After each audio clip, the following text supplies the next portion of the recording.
नमस्कार दोस्तों, आप लोगों का बहुत बहुत स्वागत है हमारे चैनल में। आज मैं बात करने वाला हूँ कैसे हमें हमारी कुंडली में देखना चाहिए कि फाइनेंशियल अबंडेंस कैसे हम कहें।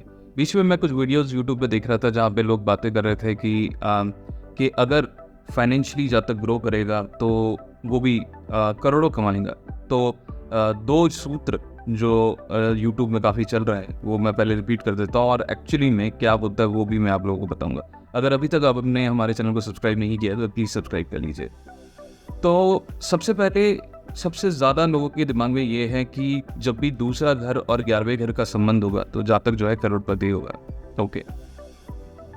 दूसरा कई लोग ये बात करते हैं कि भाई तीसरा और 9वें का संबंध होगा वो भी जातक करोड़पति होगा। ठीक है, तो ऐसा नहीं होता है। क्यों नहीं होता है? वो तो बहुत सारे लोगों का ये कॉम्बिनेशन, साधारण कॉम्बिनेशन से होते हैं। लेकिन अगर मुझे माइन्यूट लेवल पे जाना है और ये एनालिसिस करना है तो how we need to we suppose to do it, तो इसमें आप हमेशा ध्यान दें। KP astrology is very very clear. इसमें आपको क्या करना चाहिए, आप हमेशा जब भी फाइनेंस रिलेटेड चीज़ें देखने हैं, हम केपी एस्ट्रोलॉजी में कहते हैं प्रॉमिस। प्रॉमिस का मतलब ये होता है कि जातक की जो फाइनेंशियल लेवल होगी वो किस लेवल पे होगी, है ना। क्या वो बहुत ही कम होगा या मीडियम होगा या बहुत बढ़िया होगा, है ना। तो इसको मेजर करने के लिए आप हमेशा दूसरे घर के सबलॉट को देखेंगे। अगर दूसरे घर का सबलॉट सिर्फ और सिर्फ 2, 6, 11 ले रहा है तो आप समझें कि ये जातक करोड़पति जरूर होगा। अगर दूसरे घर का सबलॉट 2, 6, 10, 11 ले रहा है तो भी आप माने ऐसा इंसान पैसा भी कमाएगा और साथ में उसी पैसे की वजह से वो चर्चे में भी आएगा, लोग जानेंगे भी और उसका अच्छा नाम भी होगा। अगर दूसरे घर का सबलॉट इन्हीं घरों के साथ, ध्यान देना, इन्हीं घरों के साथ अगर 5, 8, 12 भी कनेक्ट कर लेता है तो ऐसे केस में वही चीज़ अब धीरे धीरे करके कमी की तरफ चला जाएगा। क्यों है?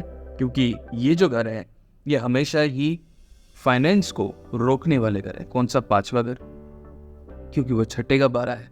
8वां घर आपका पैसा किसी और के पास चला जाना, फंस जाना, एक ठहराव आ जाना, वो 8वां घर है। कभी भी ध्यान दीजिए, जब भी दूसरे घर का सबलॉट 8वां घर ले और साथ ही में अगर मंगल भी जुड़ जाए तो ऐसे केस में जब तक अगर किसी को पैसे देता है वो पैसा वापस नहीं आता है। आप हमेशा देखना, दूसरा घर और 8वें घर का संबंध जब भी होगा पैसा फंसने के ही योग। लॉसेस का क्या योग है?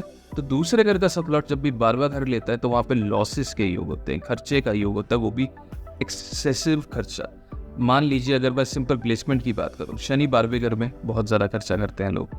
अगर शुक्र 12वें घर में, ऐसे लोग ब्रांडेड चीज़ों के ऊपर खर्चा करते हैं। सूर्य भी ब्रांडेड चीज़ों के ऊपर खर्चा कराता है। अगर बृहस्पति हो तो भी बड़े बड़े खर्चे होते हैं, बृहस्पति भी एक बड़ा ग्रह है ना। बुध हो तो मल्टीपल खर्चे होते हैं। तो जो भी ग्रह आपके 12वें घर में स्थित है वो आपको खर्चे ज़रूर देगा, उसके संबंधित देगा।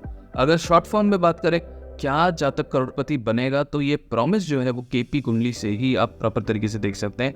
केपी कुंडली में देखने के लिए आप हमेशा भावचनित को फोकस किया जाता है, क्योंकि जब भी आप पूछते हैं ना ये दशा चल रही है, दशा में क्या फल मिलने वाला है, तो हम भाव फल की बात करते हैं। तो इसलिए केपी चार्ट में हमेशा हम भावचनित चार्ट से ही देखते हैं कि इस दशा में क्या भाव फल होता है। अब कई बार होता है कि प्रॉमिस तो बहुत अच्छा हो जाता है, इसमें बहुत इंपॉर्टेंट चीज़ बता रहा हूँ, ध्यान देना। प्रॉमिस तो बहुत अच्छा हो जाता है, लेकिन जो ग्रह प्रॉमिस दे रहा है अगर उनकी दशाएं ही नहीं आ रही हैं तो तब तक वो जातक अपलिफ्ट नहीं कर पाएगा फाइनेंशियली अपने आप को। तो इसका मतलब क्या है कि अच्छे घर जुड़ना भी इम्पोर्टेंट है, उस ग्रह के दशा मिलना भी इम्पोर्टेंट है। अगर दशा मिल जाता है तो डेफिनेटली प्रॉमिस के साथ अगर दशा भी जुड़ गई है तो ऐसे जातक उसी दशा में बहुत अच्छे नहीं, बहुत ही बेहतरीन तरीके से बहुत पैसा कमाएगा। तो आशा करता हूँ इस वीडियो में आपको ये पता चला कि कैसे केपी एस्ट्रोलॉजी माइन्यूट लेवल पे एकदम एक्यूरेट प्रेडिक्शन दे सकता है, और इसी के माध्यम से आपको ये भी पता चल जाता है कब और कितना पैसा जातक कमाएगा। तो thank you very much for watching this video. Subscribe कीजिए अभी तक अगर सब्सक्राइब नहीं किया। ये वीडियो शेयर भी करना और अपने एक्सपीरियंस कमेंट में जरूर बताइए हमें। थैंक यू, टेक केयर, नमस्ते।